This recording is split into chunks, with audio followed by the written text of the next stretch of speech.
please subscribe and don't forget to press the bell icon to get notified whenever we upload a new video.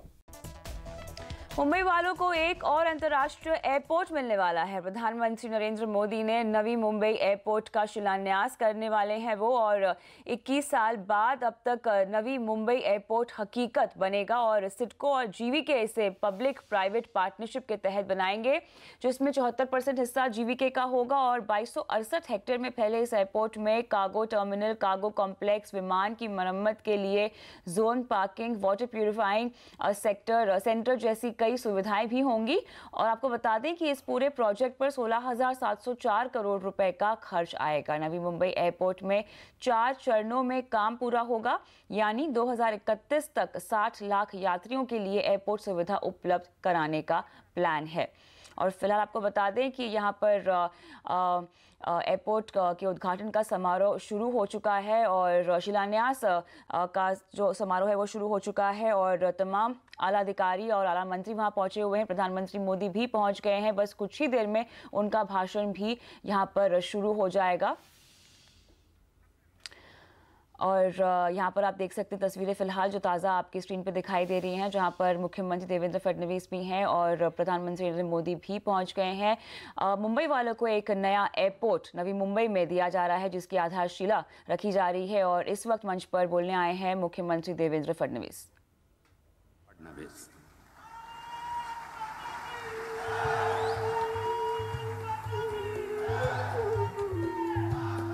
प्रेरणा स्रोत आणि लाडके नेते देशाचे पंतप्रधान आदरणीय नरेंद्र मोदीजी, आदरणीय राज्यपाल महोदय,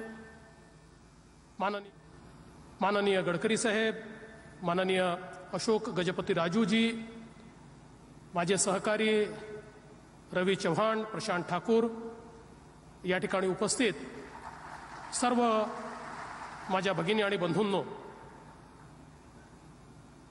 मैं आदरणीय प्रधानमंत्री जी का बहुत बहुत आभार व्यक्त करना चाहता हूं कि आज इस नई मुंबई के एयरपोर्ट के भूमि पूजन और जेएनपीटी के टर्मिनल के उद्घाटन के लिए उन्होंने बहुमूल्य समय हमको दिया।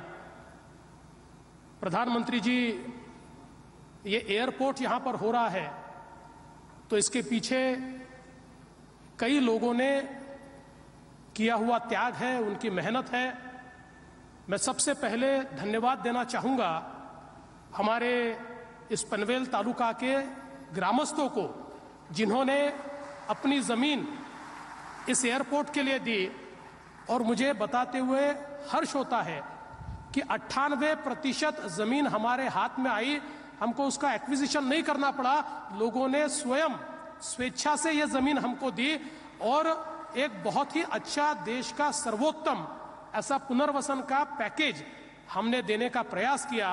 तो मैं ये मानता हूं कि इन लोगों के कारण आज हम इसको कर पा रहे हैं। साथ ही मैं नाम लेना चाहूंगा जिन्होंने यहां पर जेएनपीटी और हमारे सभी जो किसान हैं उनके लिए संघर्ष किया, वो दीबा पाटिल होंगे या फिर हमारे रामशेठ ठाकुर होंगे, कि जिन्होंने इसकी शुरुआत की और जिन्होंने ये लैंड एक्विजिशन के लिए बहुत मदद हमको की।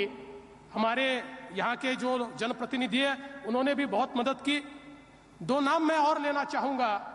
हमारे सिडको के पूर्व में जो प्रमुख रहे संजय भाटिया और अभी के जो प्रमुख है भूषण गगरानी, इन्होंने इसके लिए बहुत मेहनत की।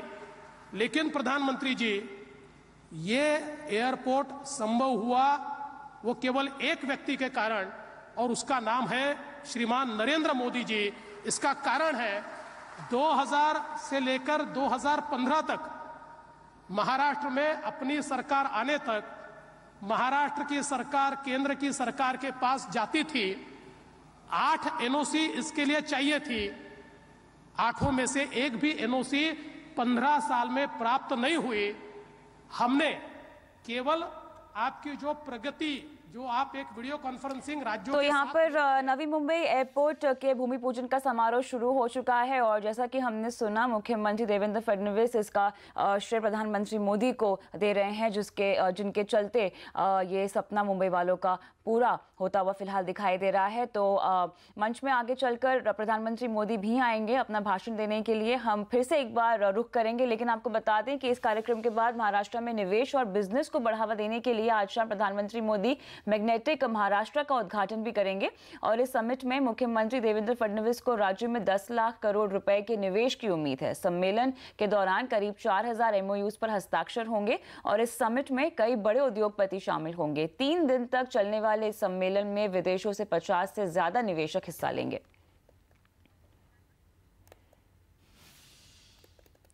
रुक करते हैं दूसरी अहम खबरों की ओर। पंजाब नेशनल बैंक में घोटाला सामने आने के बाद बाकी हीरा व्यापारी भी जांच के घेरे में हैं। कैपिटल मार्केट रेगुलेटर सेबी ने नीरव मोदी और मेहुल चोकसी से जुड़ी कंपनियों की जांच शुरू कर दी है। इसके अलावा दूसरे बैंकों ने भी अपने यहां सभी हीरा व्यापारियों के खातों की जांच दोबारा से शुरू कर दी है। इसके अलावा कॉर्पोरेट अफेयर्स मंत्रालय भी नीरव मोदी से जुड़ी 150 से ज्यादा शेल कंपनियों की जांच कर रहा है। इस खबर पर विस्तार से बात करते हैं, डिटेल्स लेके मौजूद है हमारे संवाददाता असीम मनचंदा। असीम, ये समझाएं कि आखिर हीरा व्यापारियों के खिलाफ किस तरह से जांच अब आगे बढ़ाई जा रही है? देखिए, पीएनबी स्कैम सामने आने के बाद सारी जांच एजेंसियां जो है इसमें बड़ी तेजी से जो है जुट गई हैं। खासतौर पर अगर सेबी की बात करें तो सेबी सारे रिकॉर्ड्स खंगाल रहा है कि किन किन ब्रोकरों से इसके लिस्टेड थे और किन किन कंपनियों के जरिए जो है ट्रांसफर रकम जो है वो की गई। उसके अलावा अगर मैं बात करूँ कॉर्पोरेट अफेयर मंत्रालय की, तो करीबन 150 कंपनियों की जाँच जो है वो जारी है, जिसके अंदर ये पता करने की कोशिश की जा रही है कि किस तरह से इनके अंदर रकम जो है वो ट्रांसफर की गई, कहाँ इसको इस्तेमाल जो है वो किया गया। ईडी की अगर बात करूँ तो ईडी ने आज भी उसमें जांच जो है वो शुरू कर दी और 45 लोकेशंस पर आज जो है छापेमारी जो है वो भी की गई और 15 सिटीज के अंदर ये पूरी छापेमारी जो है वो की गई। सीबीआई केस दर्ज कर चुकी है। सीबीआई भी इस मामले में पूरी जांच जो है अपने आगे जो है बढ़ा रही है। तो बाकी जो आरबीआई ने खासतौर पर निर्देश दिए हैं बैंकों को कि अब अपने यहाँ पे जो है जो बैंक्स बाकी डीलिंग कर रहे हैं हीरा व्यापारियों के साथ, उनको सारी इसको तलाशिए कि किस तरह से कोई और घोटाला तो नहीं है, या अपना पूरा डिक्लेरेशन जो है वो दीजिए, बताइए। तो वो भी जांच जो है चल रही है। तो कुल मिलाकर के सारी एजेंसियां जो हैं वो इस पूरे मामले में जांच करने में जुट गई हैं और जल्दी इसका रिजल्ट जो है आपके सामने होगा। शुक्रिया तमाम डिटेल्स के लिए असीम। आगे बढ़ते हैं। पंजाब नेशनल बैंक घोटाले में सीवीसी ने भी अपनी पड़ताल शुरू कर दी है। सीवीसी ने पंजाब नेशनल बैंक और वित्त मंत्रालय के बड़े अधिकारियों को समन किया है और दरअसल एलओयू जारी करने को लेकर नियमों की अनदेखी को लेकर सीवीसी ने इनसे जवाब मांगा है। जांच एजेंसियों के छापे आज भी जारी है। एनफोर्समेंट डायरेक्टरेट ने आज 47 स्टोर पर छापे मारे हैं। छत्तीसगढ़ के रायपुर में गीतांजलि जेम्स के स्टोर पर छापे मारे गए हैं। शनिवार को इनकम टैक्स विभाग ने मेहुल चोकसी के 9 खाते जब्त किए, लेकिन इनमें से ज्यादातर खातों में कोई पैसा नहीं था। वहीं ईडी ने शनिवार को नीरव मोदी और मेहुल चोकसी के 21 ठिकानों पर छापे मारे और 25 करोड़ की कीमत के हीरे, सोना, कीमती पत्थर और ज्वेलरी जब्त किए गए। पीएनबी महाघोटाले में सीबीआई सूत्रों के हवाले से बड़ी खबर मिल रही है और खबर यह है कि फिक्स कमीशन लेकर एलओयू दिए गए हैं। वहीं सीबीआई सूत्र ये भी बता रहे हैं कि इस मामले में गिरफ्तार तीनों आरोपी जांच में सहयोग नहीं कर रहे हैं। कल सीबीआई ने घोटाले में शामिल 3 आरोपियों को गिरफ्तार किया था, जिन्हें 14 दिन की पुलिस कस्टडी में भेज दिया गया था और इनमें बैंक का retired deputy manager Gokulnath Shetty, single window operator Manoj Kharat और नीरव मोदी की फर्म का ऑथराइज सिग्नेटरी हेमंत भट्ट भी शामिल है। गोकुलनाथ शेट्टी पर नीरव मोदी को फर्जी तरीके से लेटर ऑफ अंडरटेकिंग यानी एलओयू देने का आरोप है। पीएनबी घोटाले के बाद मुख्य आर्थिक सलाहकार अरविंद सुब्रमण्यन ने कहा है कि पब्लिक सेक्टर बैंकों में निजीकरण पर विचार करना चाहिए। सुब्रमण्यन ने कहा है कि बैंकों में कितना स्ट्रेस है इसको देखना होगा और बैंक ऑफ बड़ौदा ने दक्षिण अफ्रीका में अपने ऑपरेशंस बंद कर दिए और अब पीएनबी में घोटाला सामने आया है।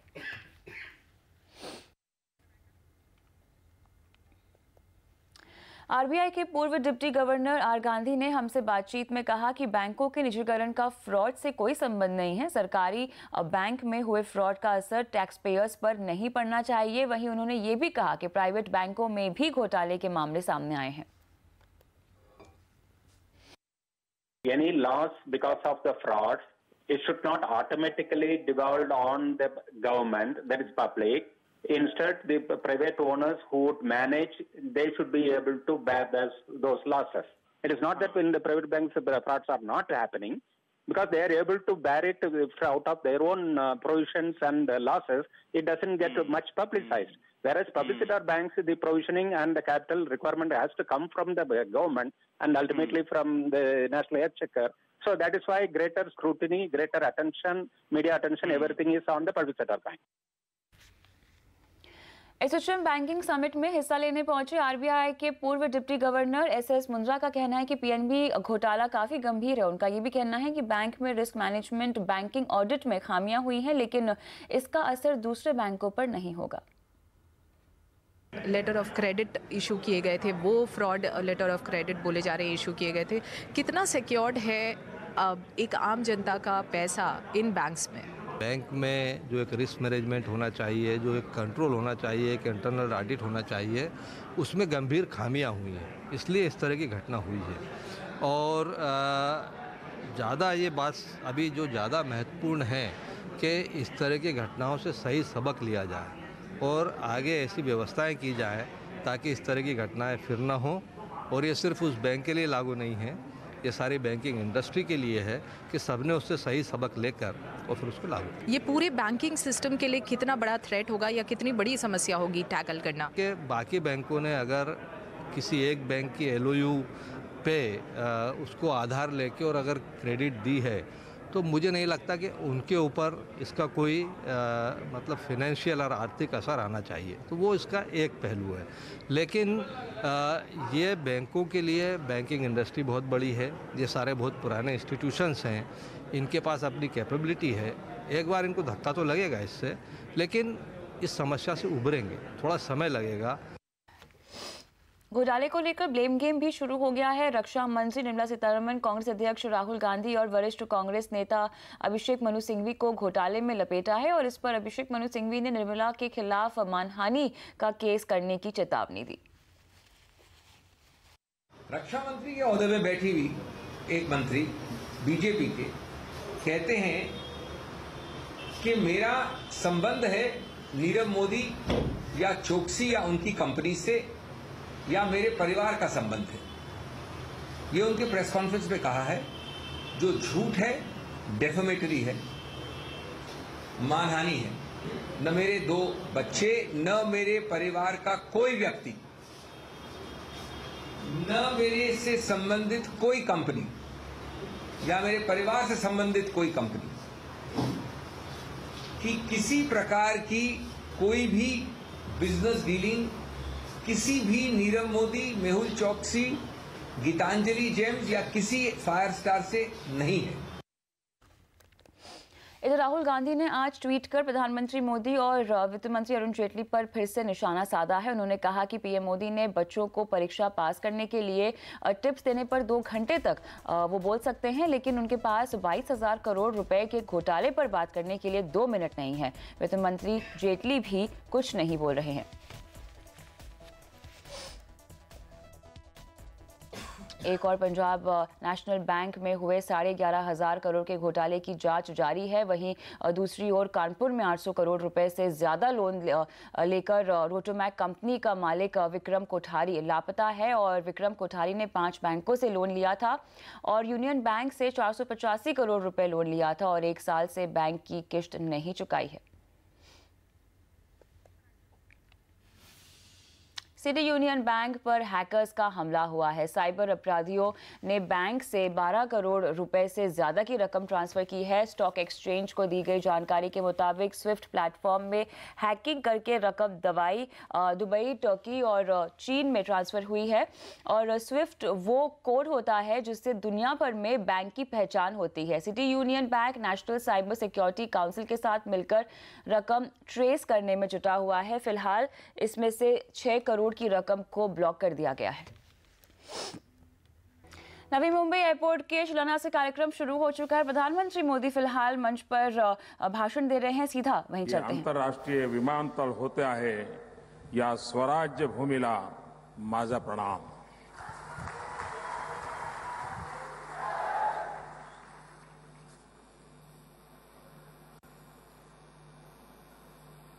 महाराष्ट्र के राज्यपाल श्रीमान विद्यासागर राव, यहाँ के लोकप्रिय मुख्यमंत्री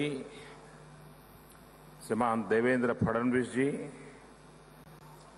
केंद्र में मंत्रिपरिषद के मेरे साथी श्रीमान नितिन गडकरी जी, अशोक गजपति राजू जी, राज्य सरकार के मंत्री श्रीमान रविंद्र चौहान जी, विधायक श्रीमान प्रशांत ठाकुर जी और विशाल संख्या में पधारे हुए प्यारे भाई और बहनों, कल छत्रपति शिवाजी महाराज की जयंती का पर्व है और एक दिन पूर्व आज रायगढ़ जिले में अवसर अपने आप में एक सुखद संयोग है। आज दो कार्यक्रमों का मुझे अवसर मिला है। एक हमारे नितिन गडकरी जी के नेतृत्व में भारत के शिपिंग क्षेत्र को, पोर्ट सेक्टर को और वाटरवे को जिस प्रकार से एक नई चेतना मिली है और उसी के तहत मुंबई में जेएनपीटी के चौथे टर्मिनल का आज लोकार्पण हो रहा है।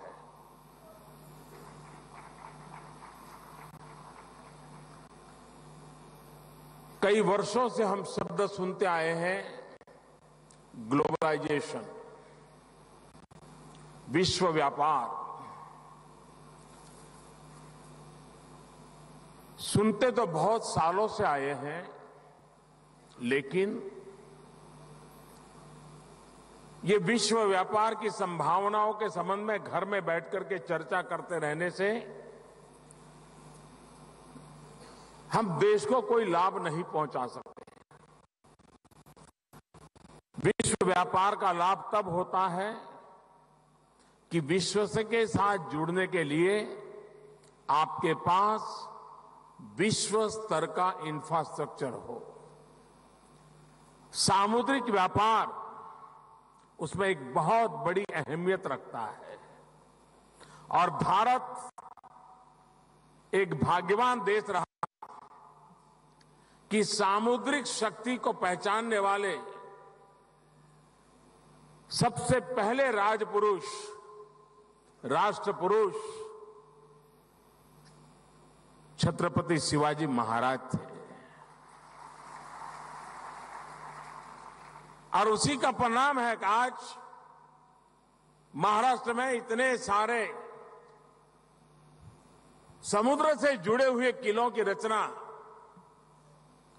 और उसके साथ एक समुद्रिक शक्ति का एहसास। आज जब इतने वर्षों के बाद छत्रपति शिवाजी महाराज का स्मरण करते हैं और जो जेएनपीटी के चौथे टर्मिनल का हम लोकार्पण करते हैं, तो हम कल्पना कर सकते हैं कि हमारे महापुरुष कितने दृष्टा हुआ करते थे और कितने लंबे।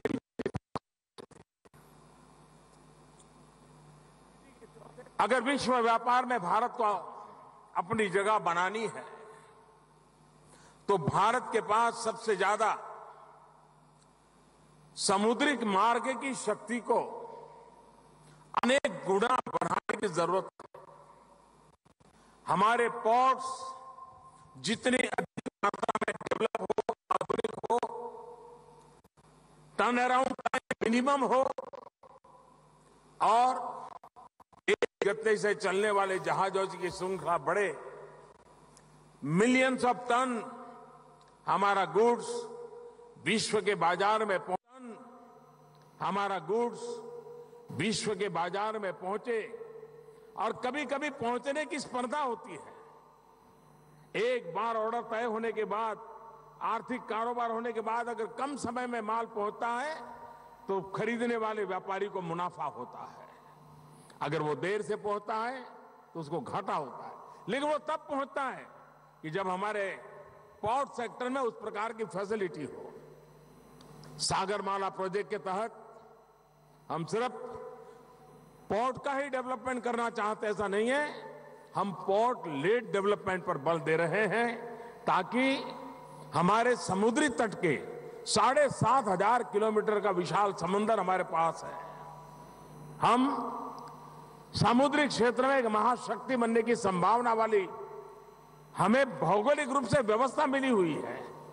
ये हमारे लिए चुनौती है कि हम इसका अवसर कैसे फायदा उठाएं इस अवसर का, और हम अपनी व्यवस्थाओं को उस विकास की नई ऊंचाइयों पर ले जाएं।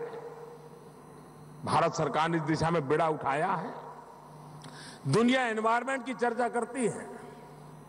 एनवायरमेंट की समस्या के समाधान में एक महत्वपूर्ण क्षेत्र है ट्रांसपोर्टेशन, और उस ट्रांसपोर्टेशन क्षेत्र के अंदर वाटरवे 100 से ज्यादा वाटरवेज हमने आइडेंटिफाई किए हैं, और पूरे देश में हमें लगता है कि गुड्स ट्रांसपोर्टेशन के लिए अगर हम रेल या रोड के बजाय अगर वाटरवे का उपयोग करें, हमारी नदियों का, हमारे समुद्र तट का, तो हम बहुत ही कम खर्च में चीजों को मुहैया करा सकते हैं, पहुंचा सकते हैं, और एनवायरनमेंट को कम से कम नुकसान करके हम एक ग्लोबल वार्मिंग के खिलाफ जो लड़ाई चल रही है उसमें भी अपना सकारात्मक कंट्रीब्यूशन कर सकते हैं। उन विषयों को लेकर के आप देश में हम आगे बढ़ रहे हैं। आज नवी मुंबई में ग्रीनफील्ड एयरपोर्ट, और देश में आजादी के बाद इतना बड़ा ग्रीनफील्ड प्रोजेक्ट एविएशन सेक्टर का ये सबसे पहला हो रहा है।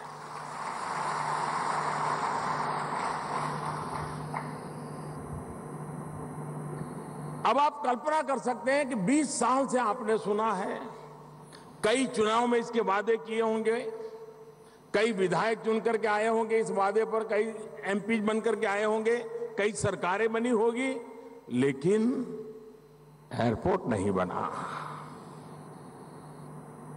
और उसका कारण क्या? इसके पीछे सरकार के काम करने के तौर तरीके सबसे बड़ी बात है। 1997 में जब अटल बिहारी वाजपेयी की सरकार थी, तब इसका सपना देखा गया, उसका विचार किया गया और बात आगे बढ़ी।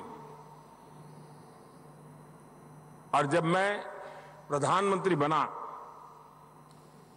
तो मुझे और कोई काम है नहीं, खाली आदमी हूं, तो दिन रात यही करता रहता हूं। तो ढूंढते ढूंढते मेरे ध्यान में आया कि सिर्फ नवी मुंबई एयरपोर्ट नहीं, हिंदुस्तान में अत्यंत महत्वपूर्ण ऐसे प्रोजेक्ट्स कभी 30 साल पहले घोषणा हुई, फाइल में मंजूरी मिल गई, कहीं 20 साल पहले घोषणा हो गई, कभी तो नेताजी ने जाकर के पत्थर भी जड़ दिया, फोटो भी निकलवा दिया, भाषण भी कर दिया, लेकिन वो कागज और फाइल के बाहर प्रोजेक्ट कभी निकला ही नहीं। अब ये थोड़ा चिंता और चौंकावनारी बात थी। तो मैंने एक प्रगति नाम का कार्यक्रम चलाता हूं। टेक्नोलॉजी का उपयोग करते हुए देश के सभी मुख्य सचिवों के साथ और भारत के सरकार के सभी सचिवों के साथ इन प्रोजेक्ट्स को लेकर के मैं बैठता हूं और खुद भी उसका मॉनिटरिंग रिव्यू करता हूं। और उसमें जैसे अभी देवेंद्र जी वर्णन कर रहे थे, ये प्रोजेक्ट मेरे सामने आया, कुछ नहीं हुआ था जी, कागज पे था, कल आएगा, कल एक कोई तो बयान देगा, ये तो हमारे समय में हुआ था। ये ऐसे लोगों की कमी नहीं है। और इसलिए उस प्रगति के तहत सभी डिपार्टमेंट को बिठा करके समस्याओं का समाधान करिए भाई। अगर योजना बनी थी तो उस समय गलती क्यों की? अगर उस समय गलती नहीं की है तो आज लागू क्यों नहीं किया? सटीक सवालों के द्वारा चीजों को आगे बढ़ा। और आपको जानकर के खुशी होगी, इस प्रगति के मॉनिटरिंग के द्वारा 20-20, 30 साल पुराने लटके हुए, और पुरानी सरकारों का स्वभाव था लटकाना, अटकाना, भटकाना, यही होता रहा। आप हैरान होंगे, करीब करीब 10 लाख करोड़ रुपयों के प्रोजेक्ट्स जो ऐसे ही लटके हुए, अटके हुए, भटके हुए पड़े थे, उनको हमने कार्यान्वित किया, धन का प्रबंध किया और आज तेज गति से वो काम आगे चल रहे हैं। और उसी में ये नवी मुंबई वाला एयरपोर्ट का काम है जी। एविएशन सेक्टर हमारा तेज गति से आगे बढ़ रहा है। हमारे गजपति राजू जी आपको विस्तार से भी बता रहे थे, आज से 20-25 साल पहले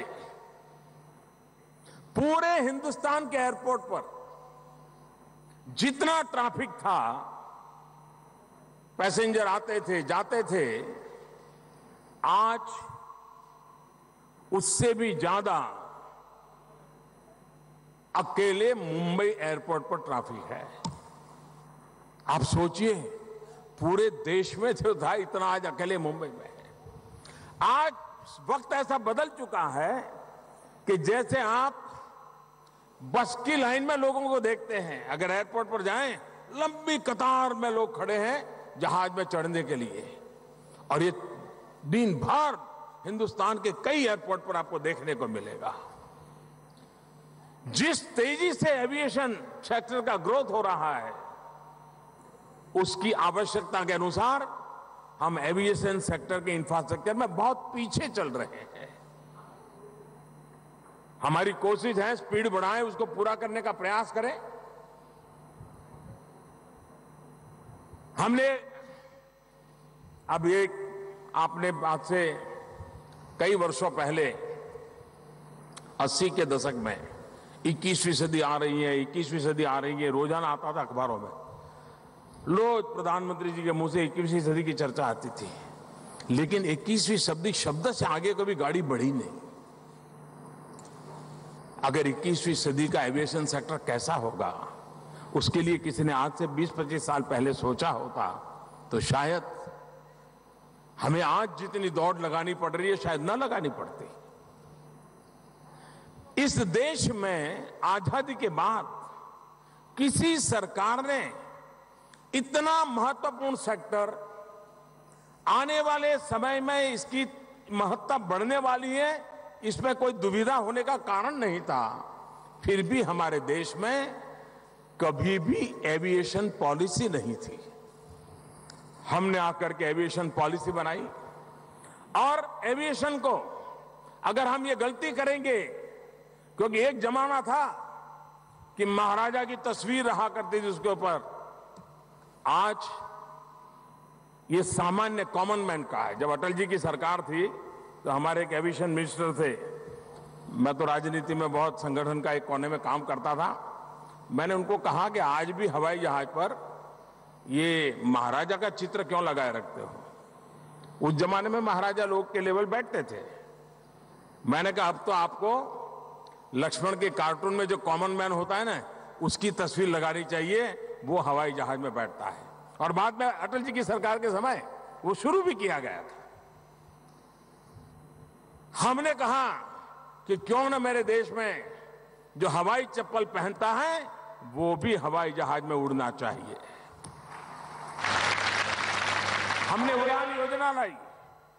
देश में 100 से ज्यादा नए एयरपोर्ट बनाना या पुराने पड़े हैं तो उसको ठीक करना और उसको कार्यरत करने की दिशा में हम काम कर रहे हैं।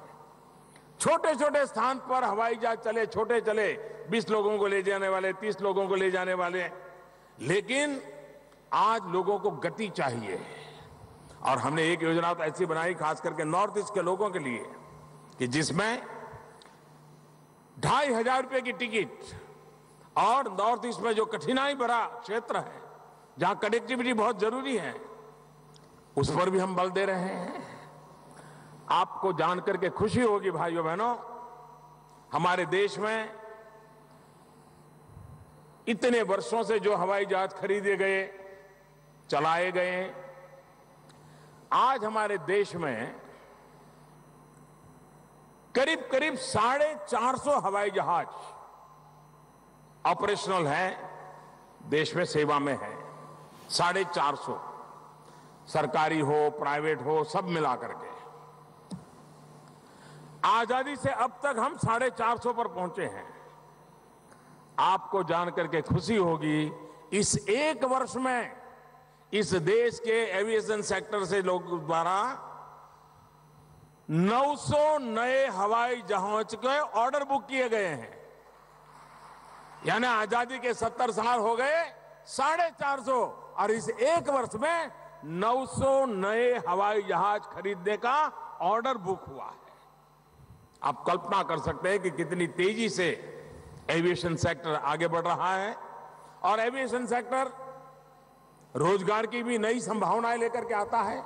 और अभी जब देवेंद्र जी बता रहे थे कि इसके साथ ये इंफ्रास्ट्रक्चर बनेगा, जल से, जमीन से, आकाश से, इसके कारण इकोनॉमिकल एक्टिविटी कितनी वाइब्रेंट होती है। दुनिया का एक स्टडी है कि एविएशन सेक्टर के इंफ्रास्ट्रक्चर में जब 100 रुपया लगाया जाता है तो समय रहते उसमें से 350 रुपया निकलता है। इतनी ताकत है, रोजगार देने की संभावनाएं बहुत हैं। भारत के टूरिज्म को भी बढ़ाना है। भारत इतना विविधताओं से भरा देश है, अगर प्रॉपर कनेक्टिविटी मिल जाए तो दुनिया के लोग एक जिले में अगर महीना भी निकाल दें तो भी शायद पूरा देख करके नहीं जा सकते। इतनी विविधताओं से भरा हुआ हमारा देश है। ये एविएशन सेक्टर, इसकी ताकत देश के टूरिज्म को भी बहुत बड़ा बल देंगे। और टूरिज्म एक ऐसा सेक्टर है कि जहां कम से कम पूंजी निवेश से अधिकतम रोजी रोटी कमाई जा सकती है। और टूरिज्म में हर कोई कमाएगा, टैक्सी वाला कमाएगा, ऑटो रिक्शा वाला कमाएगा, गेस्ट हाउस वाला कमाएगा, फल फूल बेचने वाला कमाएगा, मंदिर के बाहर बैठा हुआ पूजा पाठ करने वाला कोई कमाएगा, हर कोई कमाता है। ये जो एविएशन सेक्टर को बढ़ावा देने के पीछे हमारा प्रयास है वो टूरिज्म के साथ भी सीधा सीधा जोड़ा हुआ है। मुझे विश्वास है कि आज का ये नवी मुंबई ग्रीनफील्ड एयरपोर्ट का शिलान्यास, और मैं हमेशा कार्यक्रम में पूछता रहता हूं भाई पूरा कब होगा,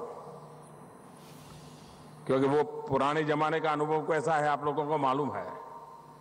तो हमने देश को उस कल्चर से बाहर निकालने के लिए बड़ी मेहनत करनी पड़ रही है, लेकिन करेंगे। आपने काम दिया है तो हम उसको पूरा करके रहेंगे। और मैं देख रहा हूं कि जो प्रोजेक्ट इन दिनों में देख रहा हूं मुंबई और महाराष्ट्र में, मैं मोटा मोटा अंदाज लगाऊं 2022 और 2022 के तुरंत का कालखंड कैसा होगा, थोड़ा विजुलाइज कीजिए आप क्या होगा। शायद इसके पहले 20 साल 25 साल में भी कभी आप सोच नहीं पाए होंगे। अगर 2022, 23, 24, 25 इस कालखंड को देखें तो आप देखेंगे कि यहीं पर आपके आंखों के सामने नवी मुंबई के एयरपोर्ट से विमान उड़ने लगे होंगे। इसी कालखंड में जब समुद्र पार 22 किलोमीटर लंबे ट्रांस हार्बर रिंग रोड पर आपकी गाड़ियां पूरी झड़प से दौड़ती होगी। इसी कालखंड में मुंबई डबल लाइन सब अर्बन कॉरिडोर का काम पूरी तेज गति से पूरा हो गया होगा। उसी प्रकार से उसी समय आपके यहां समुद्र से जुड़े हुए जितने भी प्रोजेक्ट हैं, पानी से जुड़े हुए, जमीन से जुड़े हुए, रेल से जुड़े हुए, एक साथ 22 के आसपास के समय में आपको नजर आने लगेंगे। और दूसरी तरफ छत्रपति शिवाजी महाराज का भव्य स्टैच्यू भी तैयार हो गया होगा। आप कल्पना कर सकते हैं कि कैसे बदल आएगा, कैसे बदल जाएगा।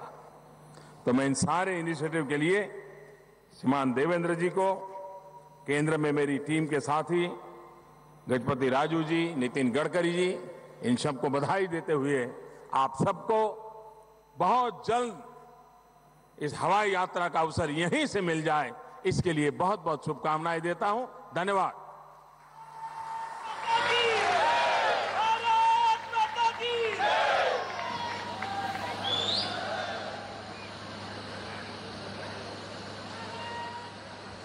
तो मुंबई को प्रधानमंत्री मोदी ने एक और एयरपोर्ट का तोहफा दिया। नवी मुंबई में एयरपोर्ट बनने से इंफ्रा मजबूत होगा और मुंबई और देश की तरक्की की नई तकदीर लिखी जाएगी। प्रधानमंत्री मोदी ने पहले इस काम को रोकने वालों पर निशाना साधा। उन्होंने कहा कि उनकी सरकार इस मिशन के साथ काम कर रही है कि हवाई चप्पल पहनने वाला भी हवाई जहाज में चले और देश में कनेक्टिविटी की नई उड़ान भी शुरू हो सके। तो ये तमाम बातें जो प्रधानमंत्री मोदी ने अपने भाषण में कही हैं। तो फिलहाल नवी मुंबई एयरपोर्ट की आधारशिला प्रधानमंत्री मोदी द्वारा रख दी गई है। इसी के साथ हम रुकते हैं फिलहाल एक छोटे से ब्रेक के लिए। त्रिपुरा विधानसभा चुनाव के लिए वोटिंग जारी है। आज कुल 60 सीटों में से 59 सीटों के लिए वोट डाले जा रहे हैं और 3 बजे तक कुल 62% मतदान रिकॉर्ड किया गया है। बीजेपी की नज़र त्रिपुरा में 25 साल से सत्ता में रही लेफ्ट फ्रंट को मात देने पर है। वहीं मुख्यमंत्री मानिक सरकार के लिए 5वीं बार सरकार बनाने का मौका हो सकता है।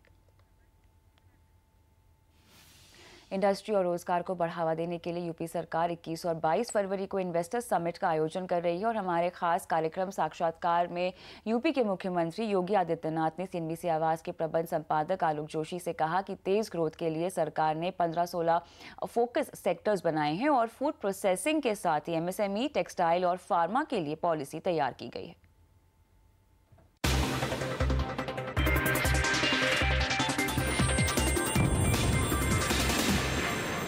जो नाम इस इन्वेस्टर समिट में आए हैं, इससे पहले आप के पास अमेरिका का एक बड़ा डेलीगेशन आया, उसमें बड़े नाम हैं। Boeing, Facebook, Adobe, Coca Cola, Mastercard, Monsanto, Uber, Honeywell, GE Health, Oracle, Cargill, ये जो बड़ी बड़ी कंपनियां हैं, जाहिर है इनको जो बाजार आप बता रहे हैं, ये बाजार इन सबको दिख रहा है। आप किन क्षेत्रों में इन बड़ी कंपनियों का निवेश चाहते हैं? देखिए, हमारे पास जो फोकस सेक्टर हमारे हैं, हमने उन सब के लगभग अलग अलग उसमें 15 से 16 हम लोग अपनी पॉलिसीज तय कर चुके हैं। फूड ग्रेन में नंबर 1 पर है। फूड प्रोसेसिंग की हमारी पॉलिसी तैयार हो चुकी है, लागू हो चुकी है। हमने अपने यहाँ व्यापक औद्योगिक और रोजगार निवेश से संबंधित अपनी पॉलिसी बना दी है। टेक्सटाइल की अलग है, एमएसएमई की अलग है, एविएशन की अलग है, आईटी की अलग है, अलग अलग फार्मा की अलग है, डिफेंस की अलग देने जा रहे हैं। अलग अलग उसको हम लोग इसके अंतर्गत ले लिए हैं और लैंड बैंक हम लोगों ने दिया है। लोग अपने अनुसार जो फोकस सेक्टर हैं उसमें आकर के अपना यहाँ पर उनके द्वारा जो भी एमओयू के लिए जो उन्होंने अपनी कार्रवाई आगे प्रारंभ की है, उस दिशा में हम लोग आगे बढ़े हैं। टीम कार्य कर रही है उसमें।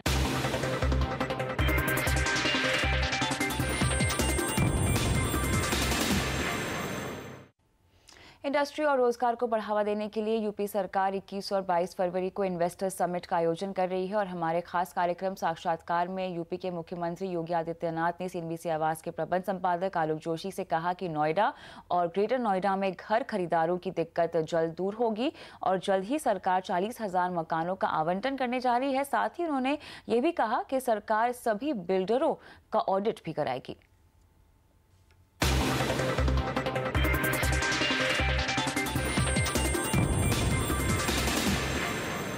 रियल एस्टेट में पिछले दिनों बहुत समस्याएं पूरे देश में थी, ऐसा नहीं कि उत्तर प्रदेश में थी, लेकिन आपने उस पर काफ़ी काम किया है और ख़ास तौर पे जो एनसीआर रीजन है, नोएडा के आसपास का इलाका, वहाँ बहुत सारे लोग जो फंसे हुए हैं वो हर रोज़ आपकी तरफ देखते हैं। हाँ।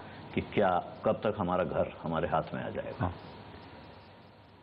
देखिए, उत्तर प्रदेश में अगर रोजगार की बात करूँ मैं, तो एग्रीकल्चर और टेक्सटाइल के बाद हमारे पास यहाँ पर टूरिज्म एक बहुत बड़ा सेक्टर है और रियल एस्टेट का हम लोग रेरा लागू कर चुके हैं यूपी में। दूसरा, बिल्डर और बायर्स का जो प्रॉब्लम खड़ी की थी पिछले 8-10 वर्षों में एनसीआर में, लगभग 1.25 लाख के आसपास आवास हैं जो पिछले 8-10 वर्षों में विवाद के कारण बने हुए हैं। और मुझे बताते हुए प्रसन्नता है कि हमने मेरे संज्ञान में जैसी बात आई थी तो मैंने एक अपने मंत्री समूह वहाँ के लिए गठित किया। मंत्री समूह ने वहाँ जाके काम भी किया। उसके बाद बिल्डर और बायर्स के साथ मैं अलग अलग बैठक भी किया और मुझे बताते हुए प्रसन्नता है मैंने ग्रेटर नोएडा अथॉरिटी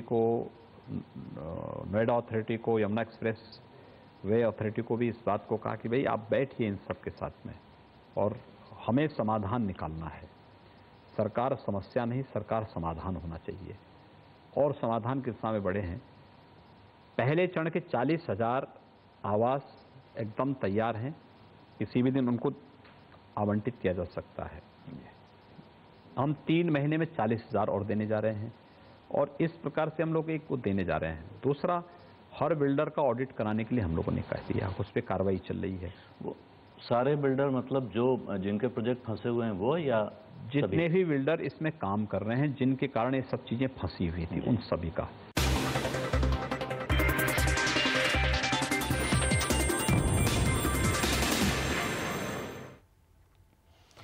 घर खरीदारों से धोखाधड़ी के आरोप में पुणे के बिल्डर डीएस कुलकर्णी को मुंबई क्राइम ब्रांच ने गिरफ्तार कर लिया है और इससे पहले मुंबई हाई कोर्ट ने डीएस कुलकर्णी को फटकार लगाई थी और राज्य और केंद्र सरकार को कुलकर्णी का पासपोर्ट जब्त करने के आदेश दिए थे।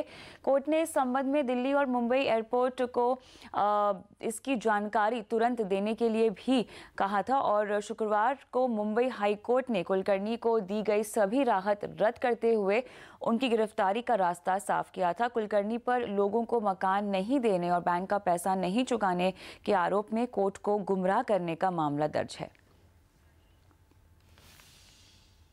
फेयरफैक्स इंडिया होल्डिंग्स ने 1200 करोड़ रुपए में कैथलिक सीरीज बैंक में 51% हिस्सेदारी यहां पर प्रस्ताव खरीदने का प्रस्ताव रखा है। आपको बता दें, कैथलिक सीरियन बैंक में 51% हिस्सेदारी खरीदने का प्रस्ताव दिया है और फेयरफैक्स कनाडा के अरबपति निवेशक प्रेम बत्स की कंपनी है और ये डील 140 रुपए प्रति शेयर के भाव पर हो सकती है और ये डील रेगुलेटरी और शेयर धारकों की मंजूरी के बाद ही होगी। पिछले साल फेयरफैक्स ने कैथलिक सीरियन बैंक में 1300 करोड़ रुपए का ऑफर दिया था, लेकिन कुछ माइनॉरिटी शेयर धारक ज्यादा वैल्यूएशन की मांग कर रहे थे, जिसके बाद फेयरफैक्स ने अपना ऑफर वापस ले लिया था। सीएनबीसी आवास ने कोलकाता में ईस्ट जोन की रियल एस्टेट अवार्ड्स का आयोजन किया और इसमें ईस्ट जोन के बिल्डर्स के बीच खिताब के लिए कड़ा मुकाबला हुआ। बेस्ट रेजिडेंशियल प्रोजेक्ट में अफोर्डेबल सेगमेंट के लिए भुवनेश्वर के मणि तिरुमला और कोलकाता के सिद्धि गैलेक्सिया ने खिताब जीता है। वहीं मिड सेगमेंट में भुवनेश्वर के विपुल ग्रीन्स और गुवाहाटी के यूनिक टावर्स ने बाजी मारी। लग्जरी सेगमेंट में कोलकाता के रेन ट्री प्रोजेक्ट और सनराइज हाइट्स ने खिताब जीता, जबकि अल्ट्रा लग्जरी प्रोजेक्ट्स में कोलकाता के गोदरेज प्लैटिनम आइडियल एक्सोटिका ने बाजी मारी और इस आयोजन में केंद्रीय मंत्री बाबुल सुप्रियो ने भी शिरकत की। इस मौके पर केंद्रीय मंत्री बाबुल सुप्रियो ने कहा कि बिल्डर्स को ग्राहकों के हित को ध्यान में रखकर काम करना चाहिए ताकि कड़े कानून की जरूरत ही ना पड़े। आपको रेरा के बारे में उतना सोचने की ज़रूरत क्या है? आप बिजनेसमैन हैं, आपको प्रॉफिट करनी है। आपको जो कंज्यूमर्स है, ऑब्वियसली जो भी घर खरीद रहे हैं उन्हें आपको टाइम पे घर डिलीवरी करना है। ये नौबत क्यों आई कि हमें एक ऐसा स्ट्रिंजेंट रूल बनाना पड़े ताकि the consumers interest are taken in care. आइए आपको सुनाते हैं जिनको अवार्ड मिला, उन्होंने इस पर क्या कहा। हम अपना काम कर रहे हैं, 38 बरस हो गए। हमारे पोर्टफोलियो में लग्जरी है, starting from JW Marriott, the 42 Swarn, many of them. Feels really good that we have received accolades for affordable also. Affordable segment is something that cannot go wrong, I think. So we've got all our focus on affordable segment. We're trying to specialize in this segment. We're away from the ultra luxury. आगे बढ़ते हैं। Canada के प्रधानमंत्री Justin Trudeau 7 दिन की भारत यात्रा पर हैं और आज वो अपनी पत्नी और 3 बच्चों के साथ आगरा पहुंचे और ताजमहल का दीदार किया। यहां उन्होंने अपने परिवार के साथ फोटो भी खिंचाई और ट्रूडो कल दिल्ली में प्रधानमंत्री मोदी से मुलाकात करेंगे। और आवाज समाचार में इतना ही, दीजिए इजाजत। नमस्कार।